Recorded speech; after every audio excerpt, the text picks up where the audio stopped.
Hey, jump scare, Declan here. And now we have a new element. Oh. So this new element I got is rhenium. Rhenium is a metal that is extremely rare and hard to find in nature, and even though it's not a precious metal, it still kind of behaves like one. And it's also very dense. It's the third densest metal on the periodic table, and it's denser than tungsten. It's nearly twice as dense as lead, and I can just hold this in my palm of my hand, and it feels very heavy. And if you look at it closely, you can see it's very reflective. You can see the reflection of my phone's recording thing on. And the metal's also very hard, and it takes a lot of force to crush it. Well, here's my tungsten cube. It's harder than rhenium, but they're both pretty strong metals. Except this metal is a bit less dense than rhenium.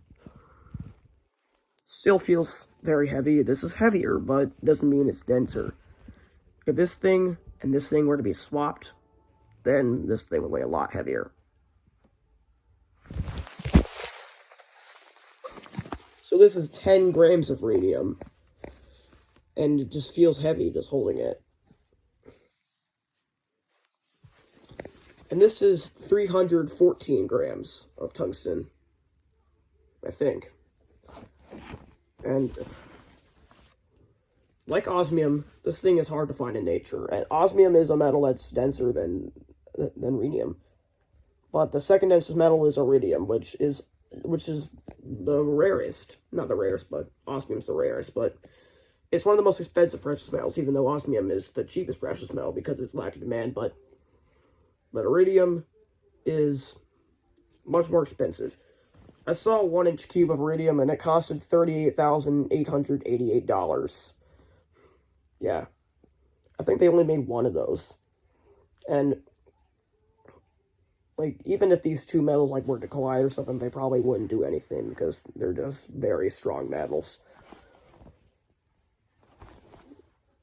This is probably the densest metal that I have right now. It definitely is. Not the heaviest metal I have. The heaviest metal I have is, in its pure form, the heaviest metal I have is lead. Well, technically uranium counts, but I don't have pure uranium, I just got uranium glass.